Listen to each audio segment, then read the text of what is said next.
this woman runs into something deeply strange. She's on her way home. That's when she spots someone dressed in red. At first, she assumes the stranger is waiting for the elevator too, so she quickly hits the button. But here's the strange part. When she leans out to take a look, the hallway is completely empty, not a soul in sight. She figures her eyes are just playing tricks on her, and doesn't give it another thought. A few nights later, she's pulling a shift at an izakaya, a Japanese pub. One of the customers, a clean-cut, handsome guy, just won't stop staring at her, and even after he finally looks away, she still can't shake the feeling that something's off. Late that night, the woman gets ready to head home. Same as always, but the moment she steps into the stairwell,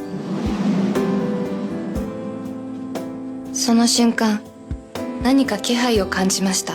and glances down to the floor below, the very person she ran into by the elevator the day before is somehow standing right there tonight, and the figure looks downright eerie. Her heart starts to pound at the sight. She doesn't dare linger. She spins around and ducks back inside. As it turns out, the woman's parents had both passed away, leaving no one at home but her younger sister. The two of them had been leaning on each other to get by, to put her little sister through school. The woman spent her days working at a commercial laundry, and her nights waiting tables at the izakaya. On this particular night, she runs into that same customer again, and just like before, his eyes are locked onto her, refusing to look away. The woman has no idea what to make of it, but with so many customers to serve, she never gets a chance to ask, and right up until she leaves, the man's gaze never once leaves her, and so the late hours roll around again. The woman finally clocks out and heads home. As she passes through that same hallway,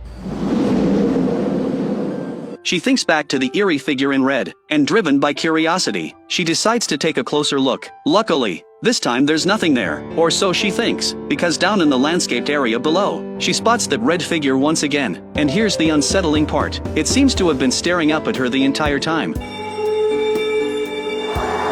Now, at last, the woman senses something is seriously wrong. She can't bring herself to keep looking. She turns and ducks back inside. Her sister asks her what happened. Not wanting to worry her, the woman forces herself to say it's nothing, but deep down, she knows there is definitely something wrong with that figure in red. From that point on, the woman keeps drifting off, lost in her own head, and wouldn't you know it, at that very moment, the customer who'd been staring at her for days finally speaks up.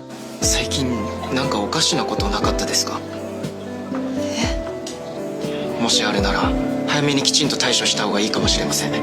His words catch her completely off guard. She's just about to tell him the truth, when the man's coworker suddenly butts in, teasing the two of them about whether they're dating. And that awkward little moment snuffs out her one chance to come clean. When night falls, she finishes work and heads home. As she walks through the hallway, the woman is seized by full-blown panic. She doesn't dare linger the way she did before. Instead, she shoves the door open and rushes straight inside. To put her mind at ease, she hurries to pull the salt out of the cupboard. And this right here tells us something. The woman has likely already figured it out, that the woman in red may not be human at all. Because in Japan, salt is believed to ward off evil spirits, working much like a charm that keeps ghosts at bay. And sure enough, from that day on, things start looking up for her. Whenever she glances down to the floor below, the woman in red is nowhere to be seen. With things finally quiet for the time being, the woman throws herself back into her work.